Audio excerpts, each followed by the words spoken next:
कर्मचारी भविष्य निधि संगठन ईपीएफओ के तहत वेतन सीमा को बढ़ाने की चर्चा इन दिनों काफी गर्म है और सीधे तौर पर करोड़ों नौकरी पेशा लोगों की जेब और भविष्य पर असर डाल सकती है।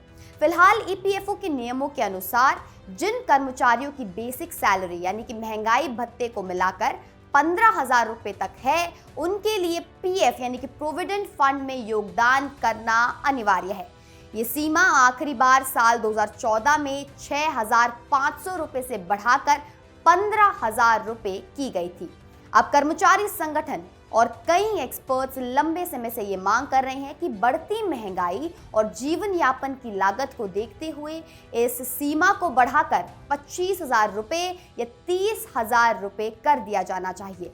अगर सरकार ऐसा फैसला लेती है तो संगठित क्षेत्र के लाखों ऐसे कर्मचारी अनिवार्य पीएफ के दायरे में आ जाएंगे जो अभी तक इससे बाहर हैं, जिससे उनका रिटायरमेंट फंड तो मजबूत होगा, लेकिन हर महीने हाथ में आने वाली सैलरी यानी कि टेक होम सैलरी थोड़ी कम हो सकती है।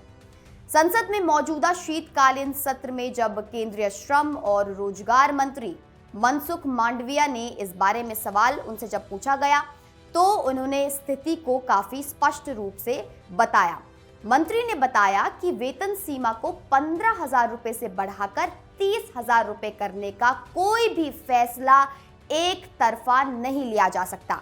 उन्होंने इस बात पर जोर दिया कि सीमा बढ़ाने का सीधा वित्तीय बोझ नियोक्ताओं यानी कि एम्प्लॉयर्स पर भी पड़ता है, क्योंकि उन्हें भी कर्मचारी के पीएफ खाते में बराबर का योगदान देना होता है, जिससे कंपनियों की लागत बढ़ती है। साथ ही कर्मचारियों की टेक होम सैलरी घटने से उनकी मौजूदा खर्च करने की क्षमता पर भी असर पड़ सकता है। इसलिए सरकार इस दिशा में कोई भी अंतिम कदम उठाने से पहले सभी संबंधित पक्षों जैसे ट्रेड यूनियनों, उद्योग जगत के प्रतिनिधियों और राज्य सरकारों से व्यापक विचार विमर्श करेगी। यानी फिलहाल वेतन सीमा बढ़ाने का कोई प्रस्ताव अंतिम मंजूरी के स्तर पर नहीं है, लेकिन सरकार ने इसे पूरी तरह खारिज भी नहीं किया है और बातचीत का रास्ता खुला रखा है। इसी संदर्भ में गिग वर्कर्स जैसे डिलीवरी बॉयज और ऐप आधारित ड्राइवरों की सामाजिक सुरक्षा का मुद्दा भी अहम है।